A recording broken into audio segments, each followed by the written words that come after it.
तर सिंधुदुर्गातील छत्रपती शिवाजी महाराज यांचा पुतळा पडल्याच्या घटनेवरून विरोधकांनी सरकारला चांगलंच धारेवर धरलंय। त्यातच आता अजित पवार यांच्या राष्ट्रवादीने या प्रकरणात आंदोलन करण्याची भूमिका घेतली आहे। आज राज्यभरातील छत्रपतींच्या पुतळ्याजवळ 1 तास मूक आंदोलन केलं जातंय।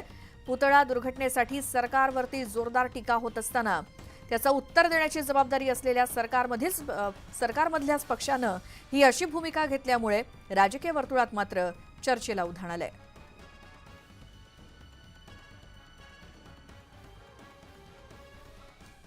तर राज्याचे उपमुख्यमंत्री अजित पवार यांनी शिवरायांचा पुतळा कोसळला या घटनेबद्दल राज्यातल्या जनतेची माफी मागितली। लातूरात जनसन्मान यात्रेमध्ये भाषण करताना अजित पवारांनी या घटनेवरती बोलताना जनतेची माफी मागितली। तसंच या दुर्घटनेतल्या दोषींना सोडणार नाही असा देखील इशारा दिला।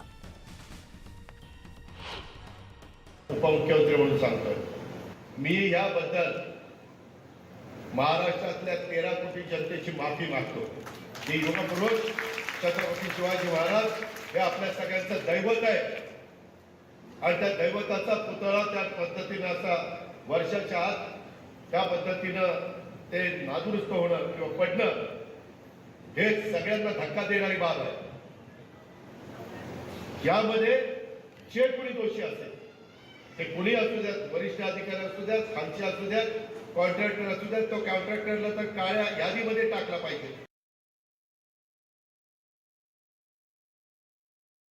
राजकोट किल्ल्यावरती छत्रपती शिवाजी महाराजांचा उभारण्यात आलेला पूर्णाकृती पुतळा कोसळल्यामुळे मोठा वाद पेटलाय। आता यावरती राष्ट्रवादीचे आमदार अमोल मिटकरी यांनी एका नव्या वादाला तोंड फोडलंय।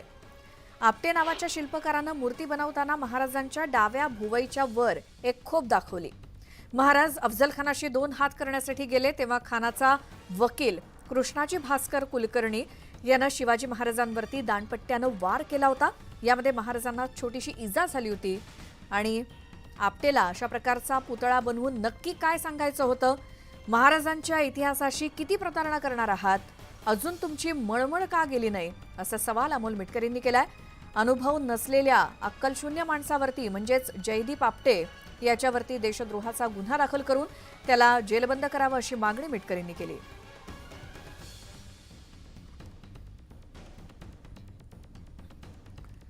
आणि त्यावरती आता सोशल मीडियावरती सुद्धा बऱ्याचशा काही कमेंट्स येत आहेत। हा अशा प्रकारचा पुतळा बनवलाच का असा सवालच अमोल मिटकरींनी केलाय। ज्या व्यक्तीनं या पुतळ्याची निर्मिती केली त्यानं छत्रपती शिवाजी महाराज यांच्या या पुतळ्या बनवत असताना महाराजांच्या डाव्या भुवईच्या वर ही खोप का दाखवली, त्यामागे तुमचा काय उद्देश होता असे सवाल आता अमोल मिटकरींनी उपस्थित केलेत मूर्तिकारावरती।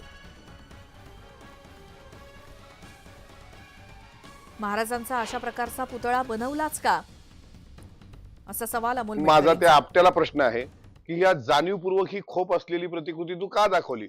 शिवाजी महाराजांचे जगभरात जेवढे पुतळे आहेत त्या कुठल्याही पुतळ्यामध्ये अशी डाव्या भुवईच्या वर डोळ्याच्या कुठेही खोप नाही, पण हे जाणीवपूर्वक दाखवलं गेलं।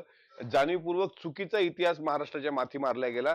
याच्यावर देशद्रोहाचा गुन्हा दाखल झाला पाहिजे आणि याचा खुलासा तात्काळ नौदल असेल किंवा पीडब्ल्यूडी असेल यांनी केलं पाहिजे की शिवाजी महाराजांच्या प्रतिमेवर ही खोप का दाखवल्या गेली याचा खुलासा सरकारने सुद्धा करावा अशी विनंती मी मागणी सरकारला करतो। तर अफजल खानाच्या वधाच्या वेळी कृष्णाजी कुलकर्णी यानं महाराजांवरती वार केला होता।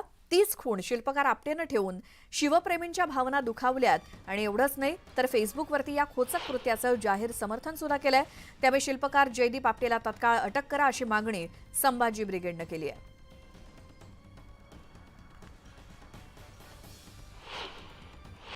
छत्रपती शिवाजी महाराजांच्या डोक्यावर वार झाल्याचं त्याच्यामध्ये नमूद केलं।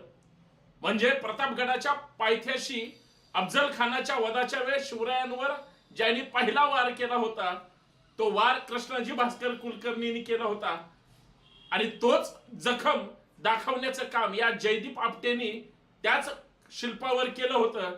आणि फेसबुकवर आपटे आणि सहस्त्रबुद्धे ज्या पद्धतीनं चर्चा करतात, शिवप्रेमींच्या भावना भडकल्या पाहिजेत अशा पद्धतीचं ते त्याचं स्टेटमेंट आहे।